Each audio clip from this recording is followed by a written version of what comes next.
Hey guys, yeah, I know, it's been a minute, but I finally found some time to make a video. I've had this idea for a while actually, and so I'm pretty excited that I get to make this one for you guys. Anyways, let's just jump right into it. Anyone who knows my gamer side knows that platform fighters are definitely one of my favorite genres. Obviously the most prolific example is Smash, but I've also played Slap City, Multiverses, Brawlout, and even Heroes and Icons and Indiepogo, which I do not recommend in their current states. My favorite platform fighter is Rivals of Aether, a game designed by Melee players for Melee players. Steam says I have over 800 hours logged on it over the span of about 4 years, and if Rivals 2 doesn't come out soon, I'll probably double that number. While the premise of the game is similar, the approach Dan Fornace and Nintendo take in the feel and flow of the game is not similar at all. Since Smash is all about bringing Nintendo characters into a fighting game, they do their best to adapt each character's moves into the Smash scene, which often leads to archetypal imbalances. This is how you get overtuned characters like K. Rool. Why does a heavy character have 2 very good zoning projectiles and ledge trap options?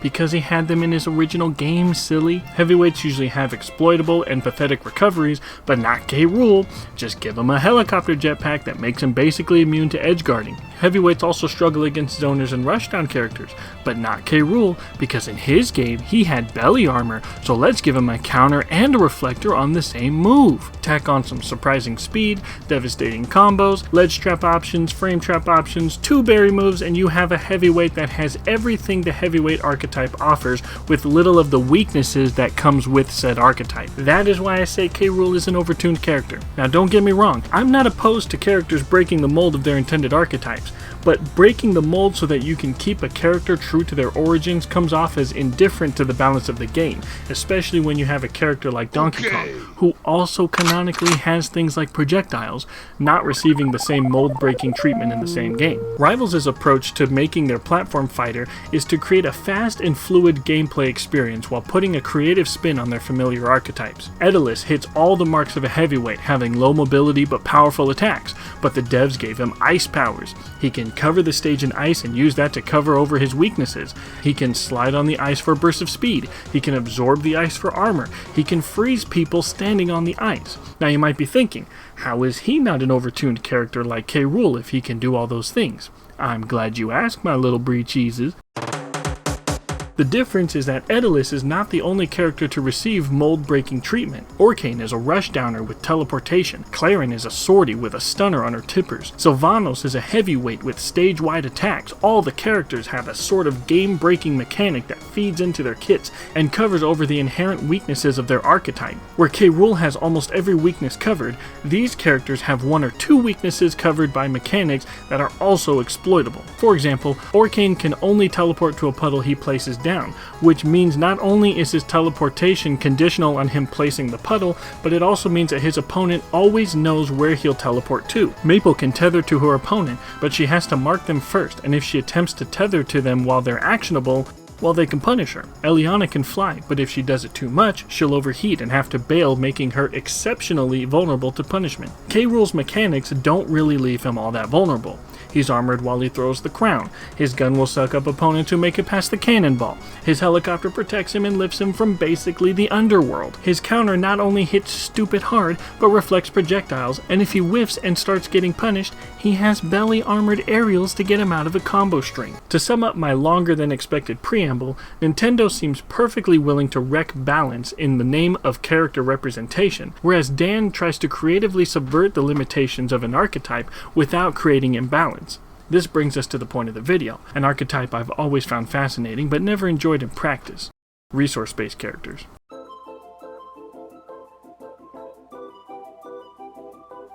The idea behind resource-based characters is giving them moves with a limited number of uses. Banjo and Kazooie's Wonder Wing, Inkling's ink canister, Steve's mining, anything that puts a cap on how much something can be used before needing to fill it back up. These moves tend to have a sharp edge and are balanced by the nature of their limited quantity. Wonder Wing, for example, is an unstoppable dash that does a lot of damage and is a solid recovery option. To compensate for this move being so good, they limit it to only 5 uses per stock. This keeps people from just spamming the move and makes them more cautious with its use. For Smash, each resource-based character has their limitations adapted from their games. Inkling has to refill her canister, Steve has to mine from materials, Olimar has to pull Pikmin out of the ground, etc. There is one character, though, whose resource-based theme I find particularly annoying.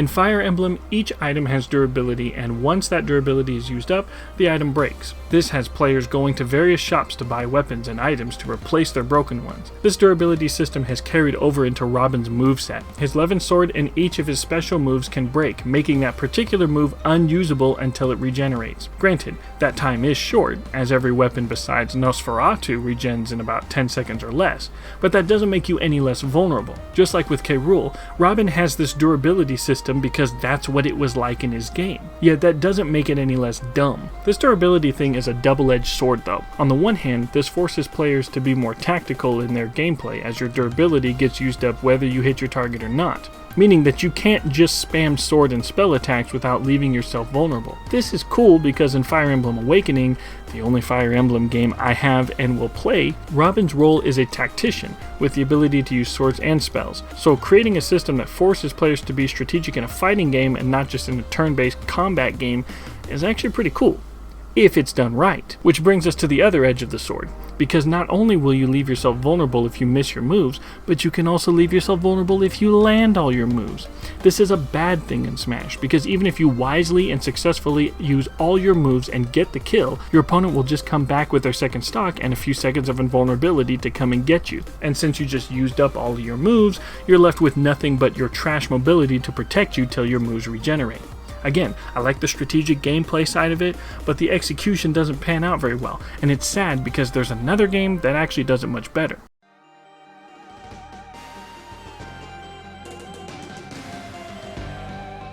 Rivals has two resource-based characters, so let's start with the snake in a flying mech suit. Eliana is actually a heavyweight zoner with very good specials and air mobility. Just look at her side special.